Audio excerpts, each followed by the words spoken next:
Bruxelles, automne 2017, point sur la délégation française du Front National et du Rassemblement Bleu Marine. Eh bien, nous pouvons dire qu'aujourd'hui, nos députés ont bien travaillé. Notre député Dominique Martin a organisé à Paris, mardi dernier, un colloque sur l'économie collaborative. C'était une très belle réussite. Notre présidente y est même passée. Dominique Martin est très investi dans sa commission emploi, notamment sur la directive du détachement des travailleurs.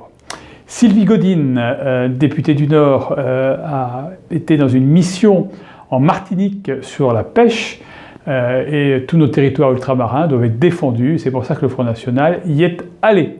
Bernard Monod revient d'une mission financière dans les Caraïbes sur les investissements financiers.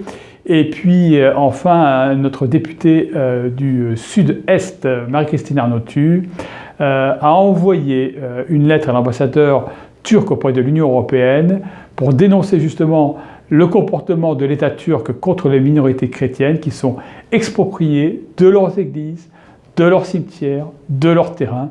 Et ces communautés aujourd'hui sont réduites à peau de chagrin. Sur les colloques à venir, la délégation est aussi très dynamique. Le 1er décembre donc, aura lieu à Rambouillet un colloque sur chasse et biodiversité, c'est-à-dire que nous allons justement faire venir des acteurs de la biodiversité, des acteurs de la synégétie, de manière à montrer qu'il y a une complémentarité et qu'il faut travailler ensemble pour le devenir de notre ruralité. Donc ce sera à Rambouillet le vendredi 1er décembre de 14 h à 18 h. Ensuite, le samedi 9 décembre, il y aura à Perpignan dans le sud-ouest une grande conférence « L'Europe peut-elle se passer de la Méditerranée ?» avec notamment Jean Messia, Collard, Alliot, Jérôme Rivière, Mario Borghezio.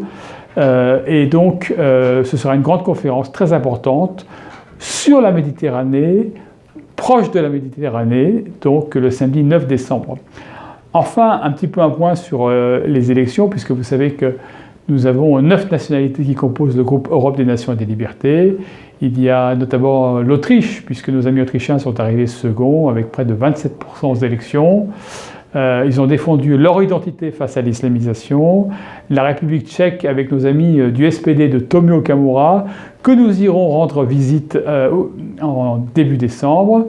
Et puis le succès aussi de la Ligue du Nord en Sicile. Pour la première fois, la Ligue du Nord entre à l'Assemblée régionale. Et enfin, je félicite particulièrement mon ami Santiago Abascal du mouvement Vox en Espagne, qui a été à la tête de la résistance face à la Catalogne pour respecter l'état de droit, l'état-nation espagnol.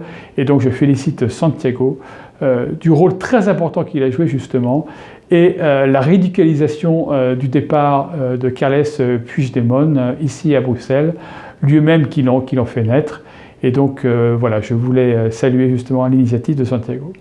Voilà mes amis, à très bientôt en direct pour la délégation FN-RBN au Parlement européen.